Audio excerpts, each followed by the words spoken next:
¿Qué tal, hermanos? ¿Cómo están ustedes? Dios les bendiga grandemente a cada uno de ustedes.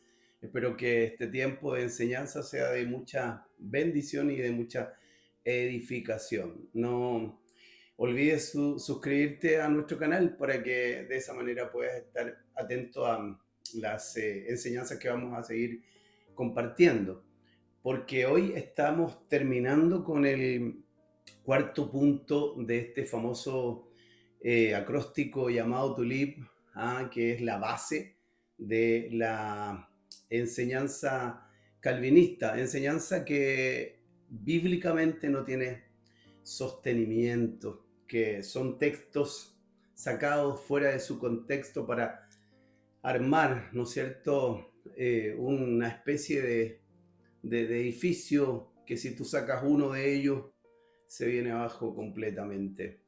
Hoy vamos a compartir el último punto que corresponde a la letra P y que es conocida como la doctrina de la perseverancia de los santos o también conocida como la preservación de los santos.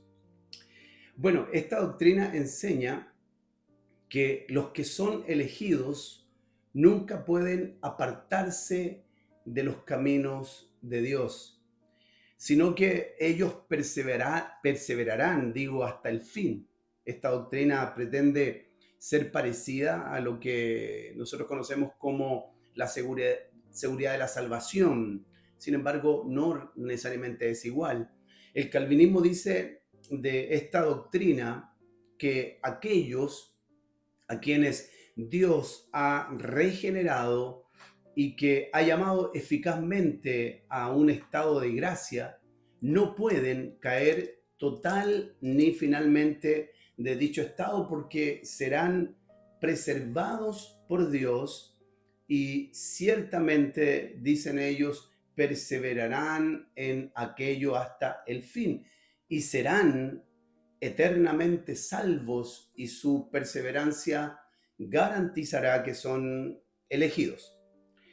Por lo tanto, en realidad, si tomamos en cuenta este concepto, nadie podría saber con certeza si es salvo porque nadie conoce con certeza la perseverancia hasta el fin.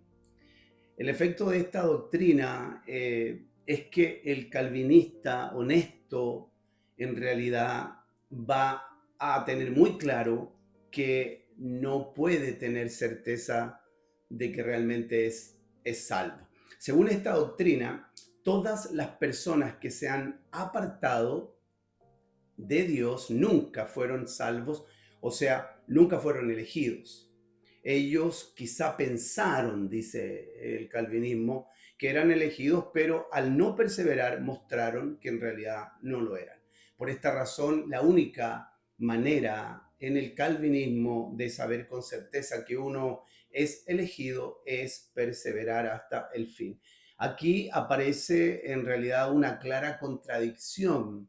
Ellos dicen que los que se vuelven inconversos nunca fueron convertidos en un principio. Pregunto, ¿cómo un inconverso puede buscar a Dios sin ser elegido? Porque según el calvinismo, nadie puede buscar a Dios a menos que la gracia irresistible le alcance. Este es un problema que seguro el calvinismo no es muy probable que no se va a quedar callado y va a tener alguna respuesta para esto porque de respuesta tienen siempre. Bien, vamos a ver algunos textos que ellos toman para afirmar esta doctrina. Uno de ellos es Filipenses capítulo 1, verso 6, que dice de la siguiente manera: estando persuadido de esto, que el que comenzó en vosotros la buena obra, la perfeccionará hasta el día de Jesucristo. Ellos interpretan este verso diciendo que una vez que son elegidos por Dios, van a sostener esa confesión de conversión hasta su muerte, perseverando en vidas de santidad. La correcta interpretación de este texto de ninguna manera es esa. La iglesia de Filipos fue la primera iglesia en establecerse en Europa. Según Hechos capítulo 16, verso 8 al 40, encontramos todo el relato al respecto. La carta a los filipenses es de hecho llamada en algunas ocasiones la epístola o la carta de la excelencia cristiana, porque trata en realidad de la conducta personal más que de la teología. Es un punto importante. Su nota predominante de esta carta es el gozo de la vida cristiana. Esta iglesia estaba compuesta por griegos y algunos judíos que desanimaban a los creyentes que estaban en esa iglesia. La fuerza de esta iglesia, de hecho, era que era la única iglesia que apoyaba a Pablo financieramente. Era una iglesia muy fiel, un ejemplo de iglesia. Sin embargo, Pablo le aconseja a esta iglesia que se guarden de algunas cosas. Esa es la razón de esta carta. Y de estas cosas serían que se guardaran de la debilidad, se guardaran del orgullo y se guardaran de las divisiones. Ese es el contexto entonces donde comienza diciéndoles que Jesucristo había comenzado una obra de transformación en sus vidas y que esa obra se iría perfeccionando en ellos hasta el día de Jesucristo. Es decir, que no creyeran que sería solo un momento de transformación, sino que la transformación sería durante toda su vida. De hecho, la palabra perfección aquí en este verso significa madurez. Eso es lo que está diciendo entonces el apóstol. Pero de ninguna manera él en estos versos está asegurando un sostenimiento de conversión hasta la muerte. Lo que realmente está asegurando es el trabajo de Dios en sus vidas y no la perseverancia de ellos en el camino de Dios. ¿Se da cuenta cómo un texto se toma y en el fondo se tuerce para decir que el texto diga lo que realmente no está diciendo? De otra manera, no les diría de hecho lo siguiente que aparece en el verso número 12 de este mismo capítulo, el capítulo 2. Por lo tanto, dice: amados míos, como siempre habéis obedecido, no como en mi presencia solamente, sino mucho más ahora en mi ausencia. Mire lo que dice en este verso: ocupaos en vuestra salvación con temor y temblor. Sin dudas que no se trata que el creyente, ¿no es cierto?, interferiría en el acto salvífico de Dios de ninguna manera. La salvación lo creemos que es solo de Dios y totalmente gratuita. El creyente no trabaja para ser salvo. No podemos hacer obras para alcanzarlas. Sin embargo, aquí se refiere a la necesidad de la cooperación del creyente a la obra del Espíritu Santo para vivir y caminar hacia la madurez de Cristo o la madurez en Cristo. Entonces, de ninguna manera el verso anterior estaba garantizando una especie de seguro contra alguna caída y mucho menos seguro de perseverancia hasta el fin. Otro versículo que se utiliza para argumentar esta doctrina es segunda carta a Timoteo, capítulo 1, verso 12, que dice así: por lo cual asimismo padezco esto, pero no me avergüenzo, porque yo sé a quien he creído y estoy seguro que es poderoso para guardar mi depósito para aquel día. Escuchen lo que dice Miguel Núñez, que es uno de los pastores que son de habla hispana, ¿no? Y que promueven esta doctrina. Miren lo que dice Miguel Núñez. Dice, y que él interpreta de esta manera este versículo, que Pablo, abro comillas, se está diciendo: mira, Timoteo, en la carne nada bueno hay, yo ya he vivido más que tú y estoy seguro que los fuertes vientos de la vida nos pudieran arrastrar, pero puedo decirte como tu discipulador que yo estoy convencido que Él, hablando de Dios, es poderoso para guardar aquello que yo he depositado en Él. Tranquilo, Dios es poderoso para preservarnos hasta el fin. Esa es la interpretación que le da Miguel Núñez a este pasaje. Esta interpretación podría estar bien. Sin embargo, ¿qué hacemos con el verso 14 del mismo capítulo, donde le aconseja a que guarde el buen depósito? Entonces, Dios solo guardará el depósito de Pablo, pero Timoteo tendría que guardar el suyo. ¿Cómo se explica esto entonces? Lo cierto es que Pablo está diciendo a Timoteo que él está seguro que su fe en Jesucristo no será avergonzada. Está seguro que todo lo que ha padecido y ha sufrido no será en vano. A esto se refiere cuando dice que Dios guardará su depósito. Esa es la razón por la que de la misma manera le aconseja a que él guarde su depósito también en Dios por medio del Espíritu Santo. Es decir, que no se desaliente y mucho menos abandone las sanas palabras que había recibido de Pablo por medio de la fe y el amor, sino más bien que las retenga, que no se desaliente a tal punto de abandonar su llamado como lo hicieran algunos hermanos que ahí en esos mismos versículos también los nombra, que son Figeleo y Hermógenes que aparecen en el verso número 15. O sea, si yo solo me centro en el verso, ¿no es cierto?, número 12 de este capítulo, pero no considero el 14, el 13, no considero el 15, de hecho, eso es decir, el contexto. Voy a sacar una verdad que no es lo que realmente está diciendo. Ese es el contexto entonces. Yo sé que Dios es poderoso para guardar nuestra vida y de esto yo no tengo dudas, pero esto no tiene ninguna relación con lo que ellos llaman la preservación de los santos. Pablo no está hablando de eso, al menos en este pasaje. Según el calvinismo, esta doctrina también está presente en Romanos capítulo 8, verso 35 al 39, donde dice, ¿quién nos separará del amor de Cristo?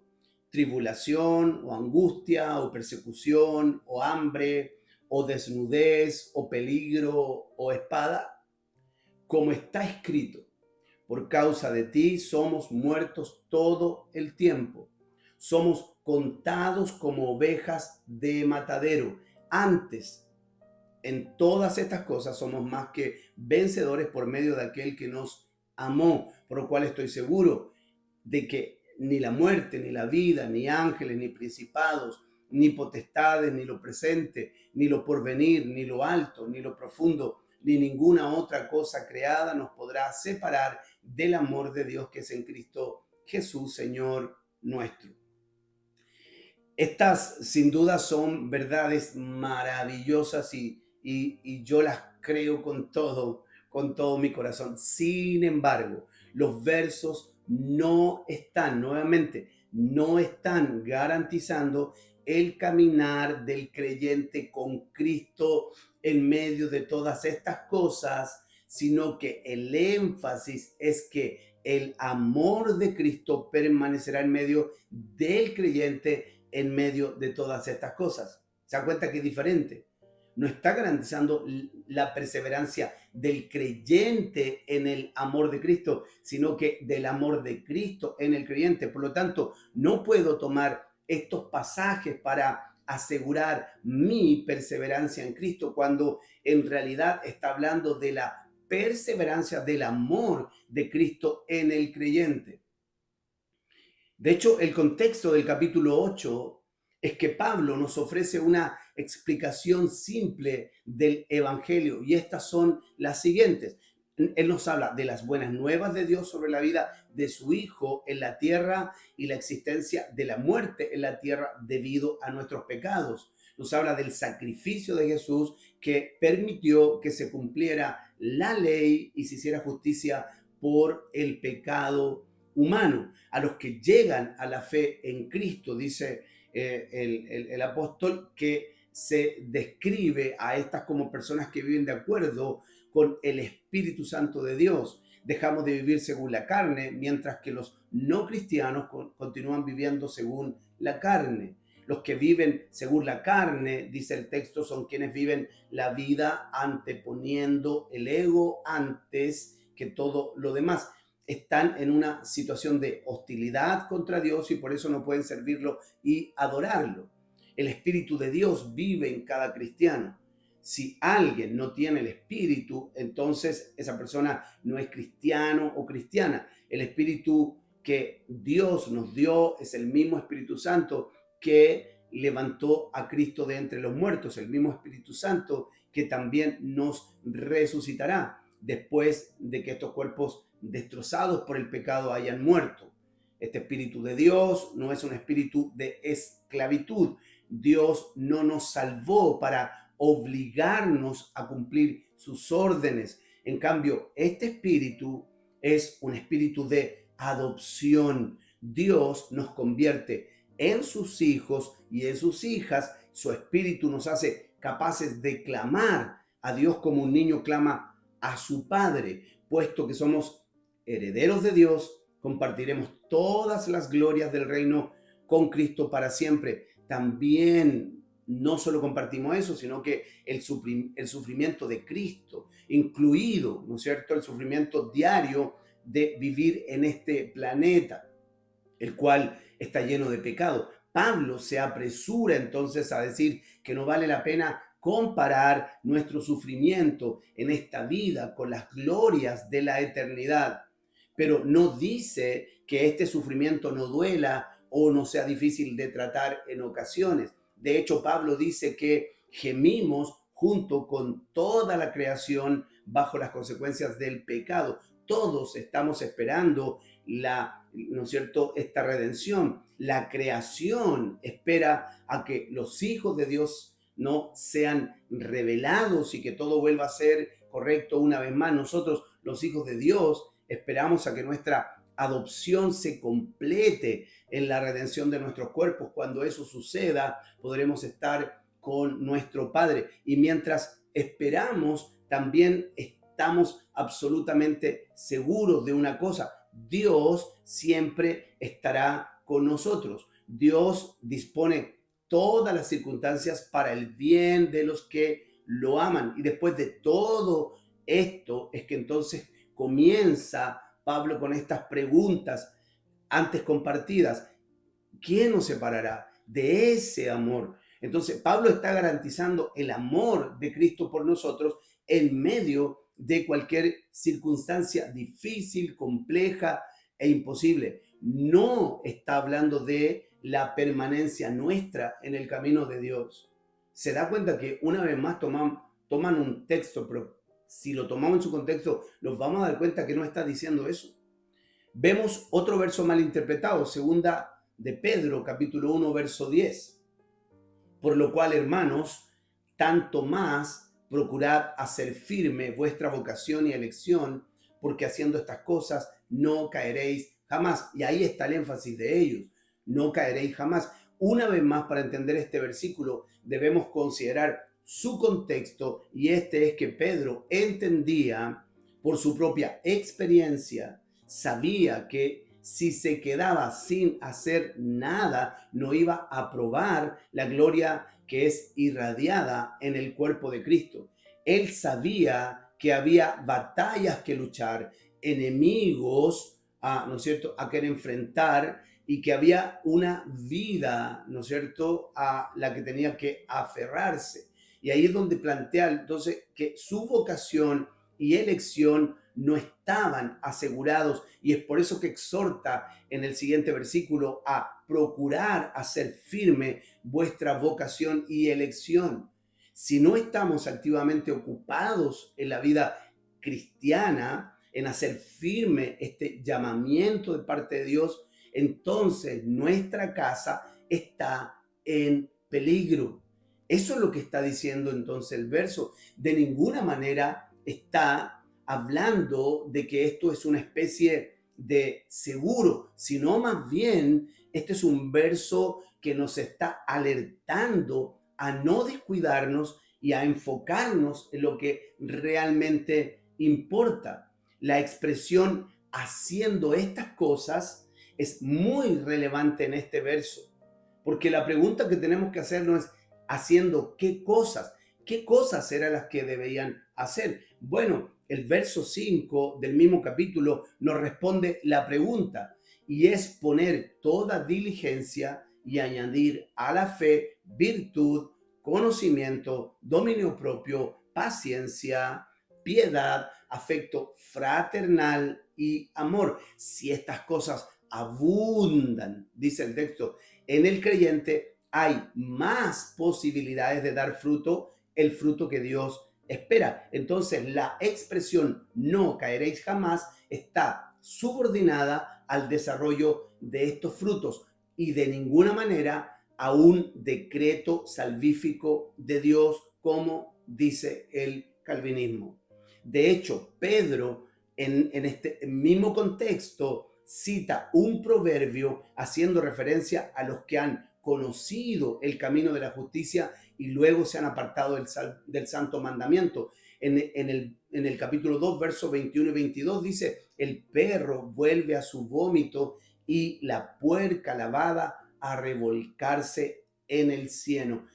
Sin duda que la interpretación calvinista de la perseverancia de los santos o la preservación de los santos no es sustentable con la verdad bíblica de la doctrina de la apostasía, de la cual hablaremos en la próxima enseñanza.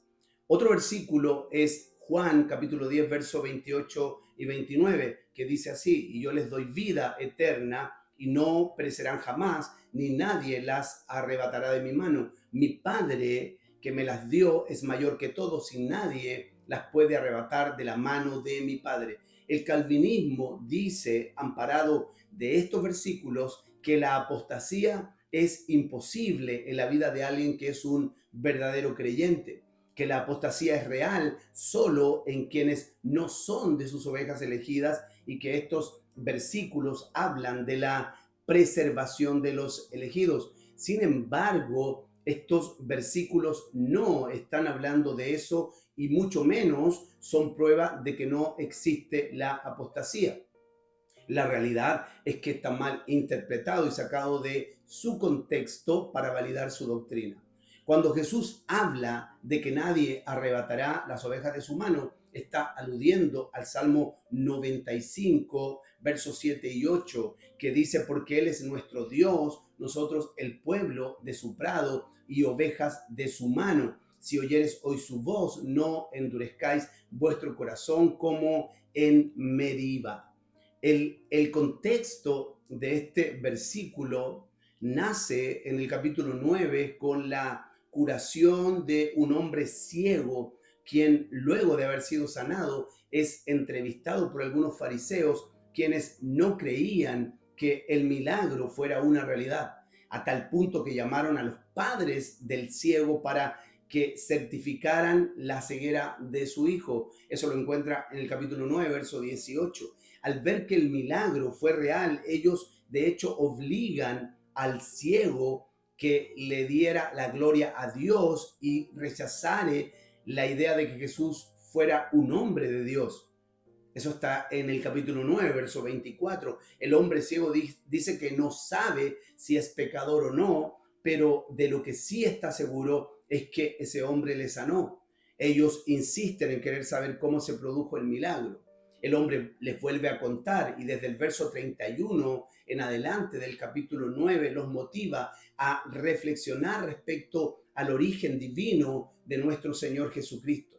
Esto termina irritando a los fariseos y este hombre es expulsado de la sinagoga. Al hacer esto, los fariseos se adjudicaron la autoridad de decidir quién pertenecía y quién no al pueblo del pacto. Entonces, las palabras del Señor Jesucristo son en defensa del hombre sanado y en condena a los fariseos que lo habían expulsado. Entonces, las palabras de los versos 27 en adelante son en referencia al hombre ciego que había sido expulsado y que ellos no tenían la autoridad de impedir la entrada al pueblo de Dios a quien había creído en él. nada tiene que ver con la perseverancia por un decreto divino o algo parecido.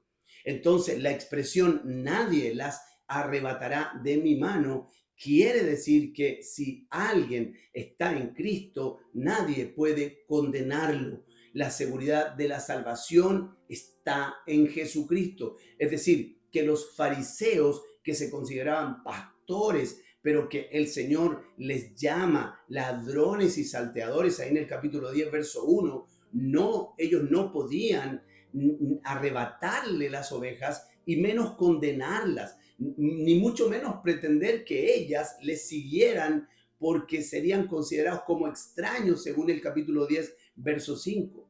Es decir, nada tiene que ver con lo interpretado por el calvinismo. Jesús les asegura que Él, como buen pastor, no solo pastoreará a las ovejas que crean en Él, sino que aún les concederá vida eterna. Por supuesto que esto se llevaría a cabo por medio de su resurrección. Es más, en Juan capítulo 16, verso 2, dice lo siguiente: en cuanto a la seguridad que ellos debían tener en la fe en Jesucristo y respecto a lo que harían los fariseos, Él les dice: os expulsarán de las sinagogas y aún viene la hora cuando cualquiera que os mate pensará que rinde servicio a Dios, y harán esto porque no conocen al Padre ni a mí. ¿Se dan cuenta? Pero no se preocupen, dice el Señor, porque nada les arrebatará de mi mano. De eso se tratan estos versículos. No se tratan de otra cosa. Veamos otro versículo, primera de Juan capítulo 3, verso 9. Todo aquel que es nacido de Dios no practica el pecado, porque la simiente de Dios permanece en él y no puede pecar porque es nacido de Dios. El calvinismo dice que a quienes Dios ha aceptado en su amado y que han sido elegidos y los ha llamado eficazmente, no pueden caer ni total ni definitivamente del estado de gracia, sino que ciertamente han de perseverar en él hasta el fin. Sin duda que este versículo debemos examinarlo a la luz de su contexto. Esta primera carta fue escrita para corregir herejías y para afirmar las cualidades de la vida cristiana. Fue escrita para desenmascarar a los falsos maestros y para limpiar a la iglesia de las enseñanzas gnósticas que eran totalmente anticristianas. Juan da características, de hecho, de los falsos y desmiente todas sus enseñanzas. Estaba naciendo en esos días el gnosticismo y estaba entrando con fuerza en la iglesia, contradiciendo toda la fe cristiana. Por eso es la carta. Ese es el contexto. Sin duda, Juan quiere que no se olviden del mensaje que ya les había compartido y que no aceptaran nuevas interpretaciones de falsos maestros. Juan no está debatiendo si aquellos que pecan son salvos o no. Lo que intenta explicar es que los cristianos también pecan. Quien pretenda decir algo contrario miente. Sin embargo, declara que este problema está resuelto porque si alguno hubiere pecado, tiene a Jesucristo como su abogado, quien le perdonará. Pero esto no quiere decir que eso es licencia para vivir pecando, por supuesto que no. Ahora bien, el verso 9 debemos entonces entenderlo a la luz de lo que hemos dicho. Pareciera que aparece una contradicción, porque primero dice que todos pecan y luego dice que el cristiano no puede pecar. Lo que está diciendo entonces es que la naturaleza de Cristo no puede pecar. Por lo tanto, esto significa que debe venir de algún otro lugar. El verso 8 nos da la respuesta: del diablo, porque éste peca desde el principio. Ahora bien, lo que el texto quiere decir es que cuando un creyente hace lo correcto, está manifestando su naturaleza divina dada por Dios.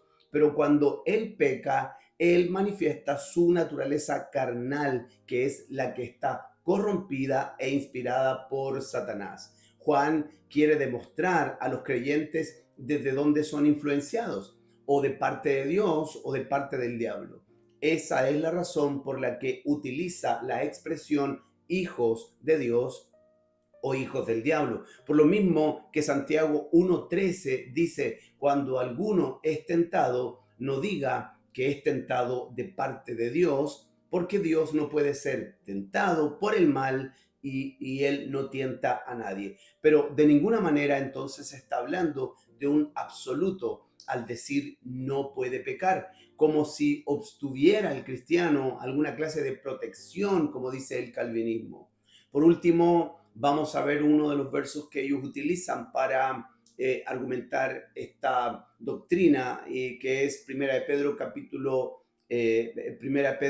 1, versos 5 y 9 respectivamente, que dice: sois guardados por el poder de Dios mediante la fe para alcanzar salvación que está preparada para ser manifestada en el tiempo postrero, obteniendo el fin de vuestra fe, que es la salvación. El calvinismo dice que esta perseverancia de los santos no depende de su propio libre albedrío, sino de la inmutabilidad, escuche bien, del decreto de elección. ¿Se da cuenta? O sea, ellos dicen que el decreto que está establecido sobre el creyente es el que hace que él va simplemente a perseverar. No tiene nada que ver el libre albedrío de cada creyente, y que éste fluye del amor gratuito e inmutable de Dios Padre. Si leemos estos versos independientes del total de la carta, está claro que podemos creer y llegar a la conclusión de que existe una especie de garantía salvífica independientemente de nuestra manera de vivir, pero lamentablemente una vez más está muy mal interpretado. El contexto histórico de esta carta está bajo la persecución que comenzó en contra de los cristianos Nerón, y es principalmente una exhortación a permanecer firmes en esa persecución.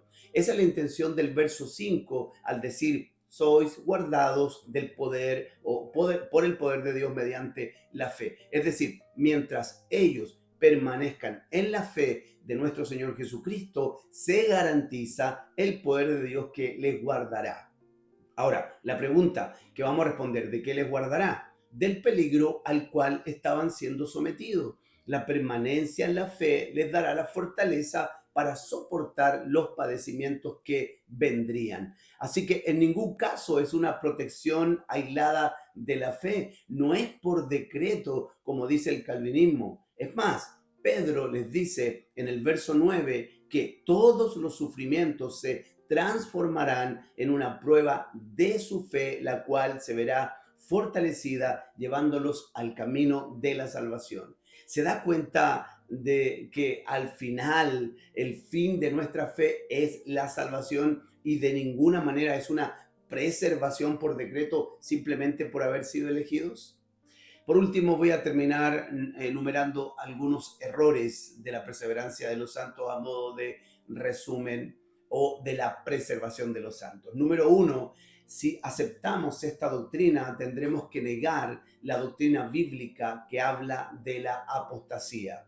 Número dos: si la perseverancia se demuestra por las obras y ellas manifiestan que eres un elegido, entonces son salvos por obras. Número 3, la perseverancia garantiza la salvación, por lo tanto, no hay seguridad en la salvación, pues nadie podría asegurar la perseverancia en el futuro. Número 4, el calvinismo dice que los apóstatas son personas que nunca fueron elegidos, entonces se contradice con la depravación total, ya que según esta doctrina nadie puede buscar a Dios si no es elegido y si Dios primero no le regenera.